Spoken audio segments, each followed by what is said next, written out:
So Vivica A. Fox was out here promoting her new hair collection, but that's not what's making headlines. What everyone is talking about is that new BBL she was rocking. Let's look at the video here. I gotta mute it for copyright. Alright, let's see. Uh-oh, you can kind of see it right there.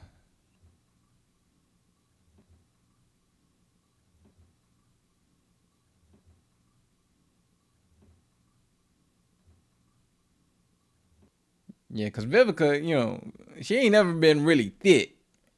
She always been a little skinny girl. But, yeah, you can see right there. Oh, my God.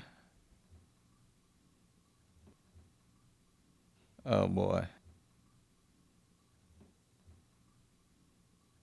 Oh, yeah, you can see it right there. Boy, that thing look like she got a diaper on. Them joints never look good when the thighs don't match. It's like they never figured it out. The thighs gotta match. Look like she got an ant booty. Now, for those of you guys who don't know, Vivica A. Fox is 60 years old. 60 years old, no husband, no kids. Now, every woman doesn't have to have kids, but I do believe that every woman should seek out a husband.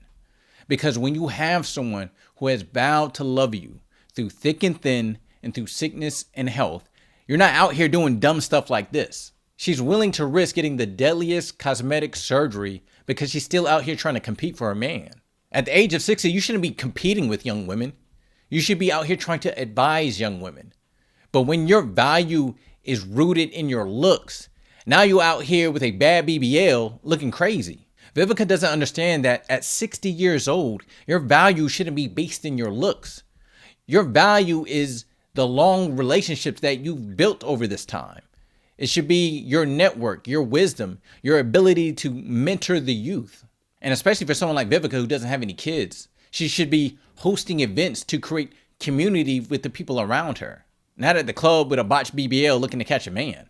And let me tell you, for you young bucks who don't know who Vivica was, back in the 90s, early 2000s, Vivica was something vicious.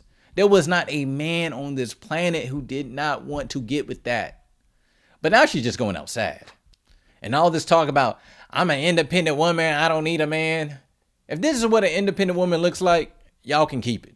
Why should a man get married when women leave so easily? This is what I think.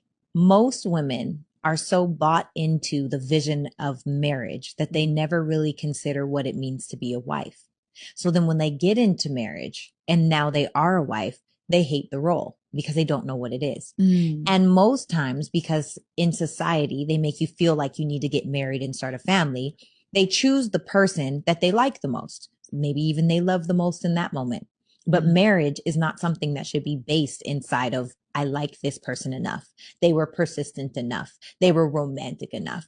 Marriage, to make it in the long haul, has to be rooted in something real, like God, purpose, and alignment, similar core values. And so if you don't have that, a man really doesn't want to get married, but if he does get married and it's not rooted in the right things, she will leave.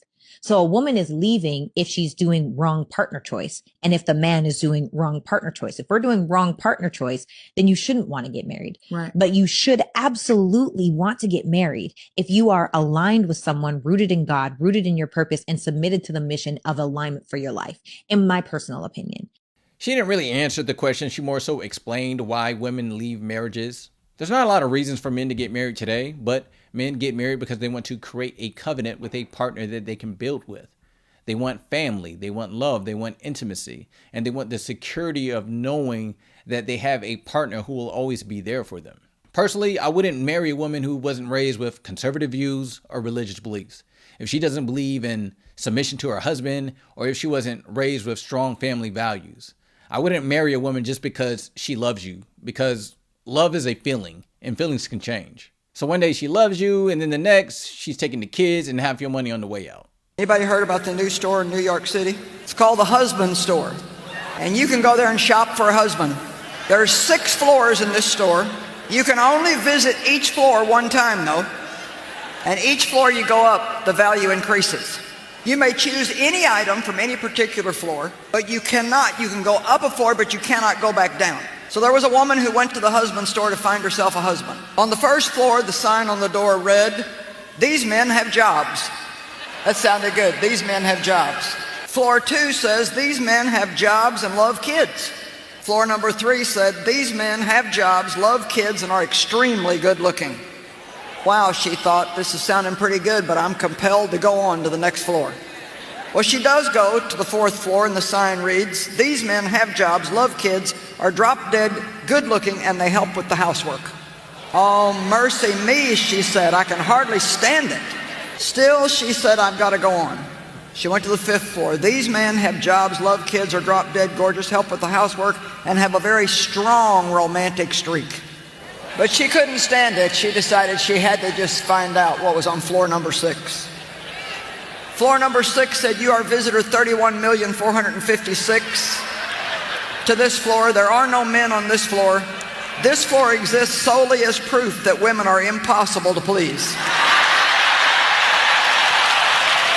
The real kicker is when they find this guy with all these great traits, is he gonna want them in return? Who is better at communication, men or women? Women. Women, for sure.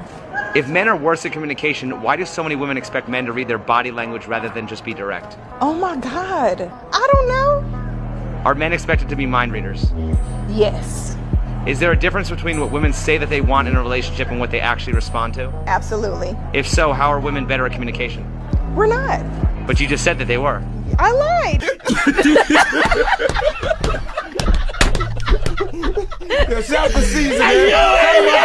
At least old girl admitted that she lied. I say this all the time. Just because women like to talk a lot does not mean that they are better communicators. There's communication, and then there's effective communication. Throwing out vague hints instead of directly stating what you want is not effective communication. Hey, when was the last time you got some? Huh? When was the last time you got some? Last time I got some, Tuesday. Was it worth it? Was it good? He lasted 4 minutes. 4 minutes? 4 I minutes. can last 3. You want to hang out? What's your sign? A Sagittarius. I don't like that. You don't like that? That's why you last 4 minutes with it. My nigga. Hookup sex disproportionately marginalizes women. In a hookup experience, it is more likely that she's going to go down on him than that he's going to go down on her. 11% of women have an orgasm through first-time hookup sex with a male partner. I would imagine that for men, that number is just infinitely higher. I wouldn't say 100%, but probably 90. I don't know, In the close. 80s and 90s, for sure. 80s or 90s.